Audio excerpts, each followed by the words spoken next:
About 6 months ago, I purchased a pair of Dyne Audio Lid 48s for the control room, and I was really excited. It was the first set of three-way speakers that I've ever had in this control room, and within 3 months, I was completely ready to sell them. And so I did, and I upgraded to Barefoot Micromain 45's, and now that I've had those for 3 months, I could not be happier with that decision. And today on the channel, we are going to talk about why I hated the Dyne Audios and why I love the Barefoot Micromain 45's.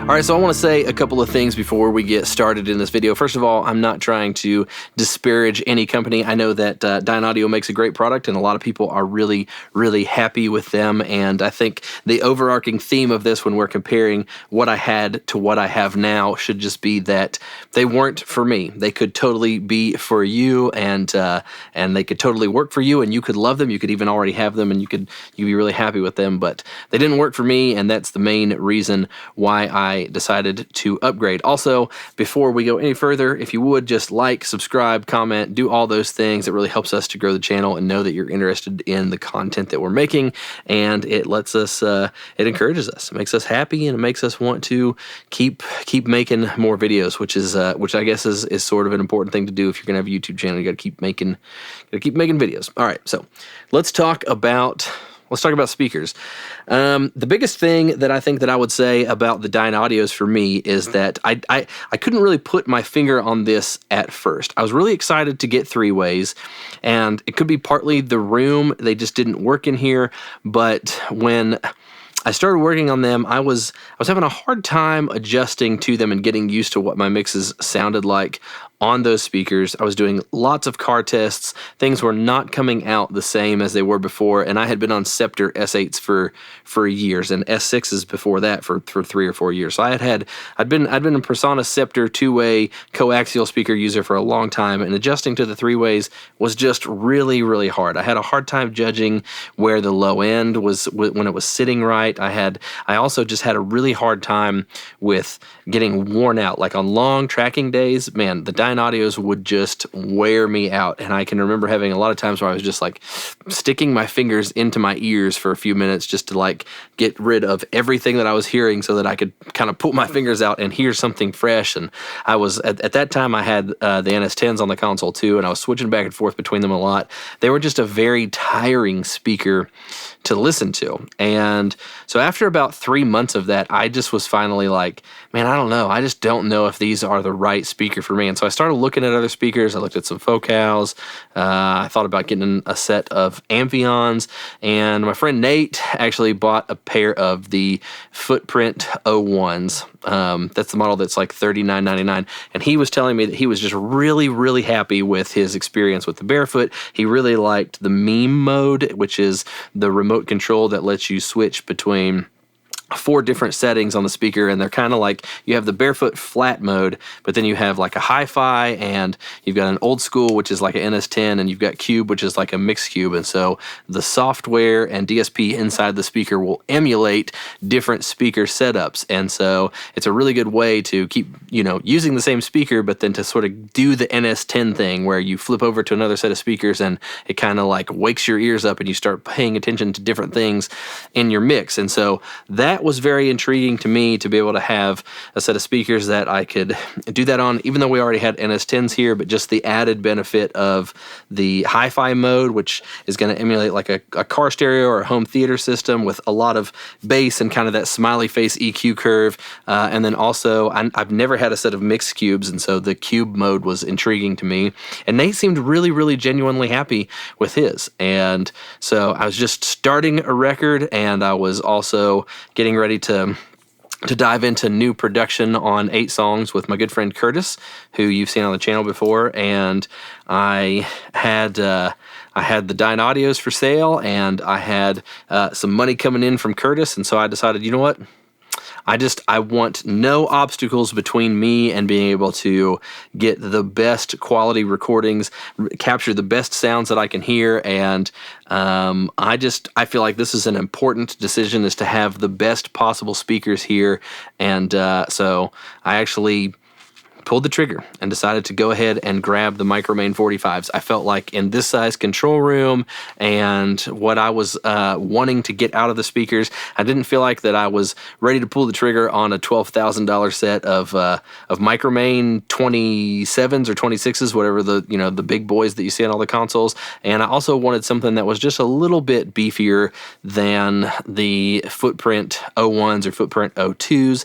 And so I decided, hey, I'm going to look for a set of Micromain 45's. And so that's what led me to that decision. And so I talked to a rep from Vintage King, and they actually had an open box set for a good savings of about $800 less than what they are new. And I pulled the trigger. And so I waited for a week and a half, and I was really that week of shipping was there was sort of a FedEx mix-up that was weird, and it took them a long time to get the speakers here from California, because I guess a truck got delayed due to weather or something like that.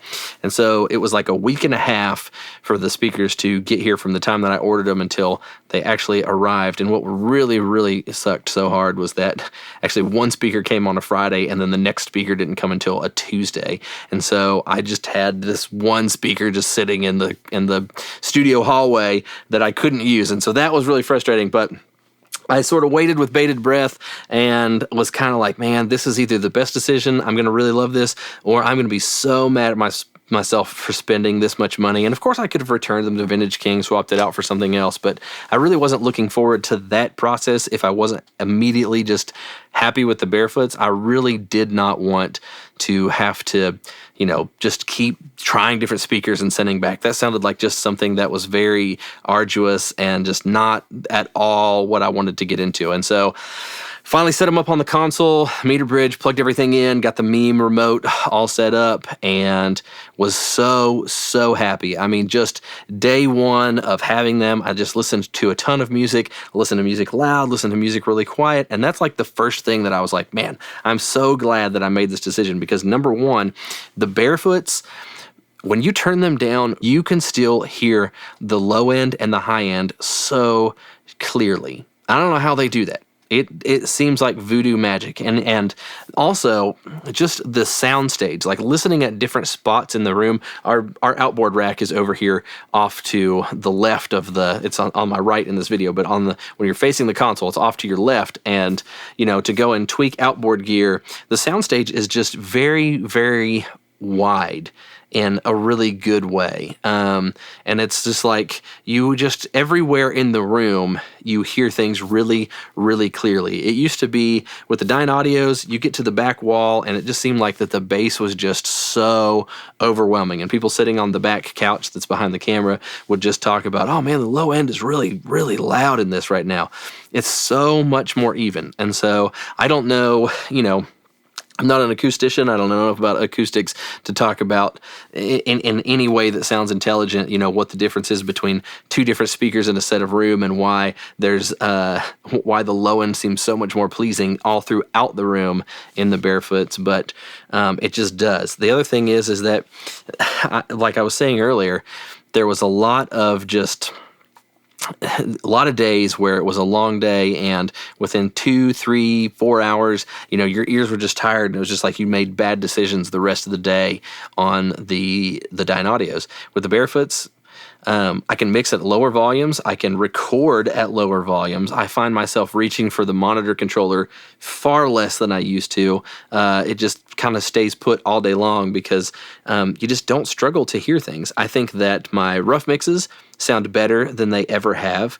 My first car mix seems to translate way more than it ever has. I've gotten feedback from my mastering engineer saying that my balances have a lot more clarity in them, especially starting with like mix 1 or mix 2, you know, which are usually my mix 1 and mix 2. Usually I don't send to the client. It's usually not until, even if I label it mix 1 when it goes to the client, it's usually about mix 3 at that point. But mix 1 and mix 2 are usually just for me to listen to, and sometimes I send to David Kaplinger for him to kind of give me some feedback as the mastering engineer of what he's hearing. And I've got a lot of feedback that those balances are much better from mix 1 and mix 2. So it has me very stoked. I'm very happy that I made this decision to go ahead and grab these speakers. The other thing that I feel like speakers of this level do that I've not heard on any speakers that I've had previous to this is that the reverb tails, effects tails, delays, repeats, things like that, things that are supposed to be subtle in a mix that you almost feel more than hear, or that you hear but not in any kind of way that jumps out to you. It seems like it's just way easier to dial that in, you know. Speakers that I've had before, especially when it was on the Scepters, you know, a lot of times it felt like it was a guessing game to get a reverb tail to just feel right when it landed and when it was finished. And, you know, it was a lot of just guessing back and forth. Oh, is it too high in this mix? You go back in, you come in from the car, and you adjust it down, and then you go out, oh, I did too much, and then you have to go and split the difference. Man, it just feels like that you really don't have to do that on these speakers. They just tell you what you need to hear. I don't know how, that seems like such a lame way to describe that, but man, it's been so easy to figure out what I need to hear from these speakers. The translatability to AirPods, to car speakers, to cell phones, like it just seems like it's just a lot easier to figure out what I'm doing. So I'm very happy. 90 days in, I waited 90 days to make this video so that I had a lot of experience on tracking sessions and on mixing sessions with these speakers, and I could not be happier. I have no plans for them to go anywhere. The meme remote, fantastic. The experience of just listening for long periods of time, fantastic. And then also just listening to music for pleasure in the control room, pulling up Spotify and listening to some reference tracks from a client, or just listening just because you're soldering something. It's very pleasant to just listen on these speakers. And so I could not be happier. And I would say that if you are at all in the situation that I am in, where you get tired of listening to your speakers after a long day, you have to. I'm not giving an endorsement to Barefoot as much as I'm saying you definitely owe it to yourself to listen to some higher end speakers, because this was a purchase that I have put off for probably 4 or 5 years because it's expensive, and it's it's cool to buy nice studio monitors, but it's also one of those things that just you feel like that, do you have to spend that much money? $6,500, $7,000, more than that if you're going even outside of the Barefoots. It's crazy to think about that, but this is what we do every day. We make music. We listen to music. We listen in a very intense way to sounds and to transients and to reverbs and to processing on vocals, guitars, whatever. And so I think that it's worth it to get the tools for the job that are going to help you be confident in the work that you're doing and to do a good job for your clients. So all in all, I'm very happy that I made the switch, and that is the story of why I sold my Down Audios and bought these lovely Barefoot speakers. All right, I've been Matt. This is Capsule Cone. Thanks for watching, and I'll see you in the next video.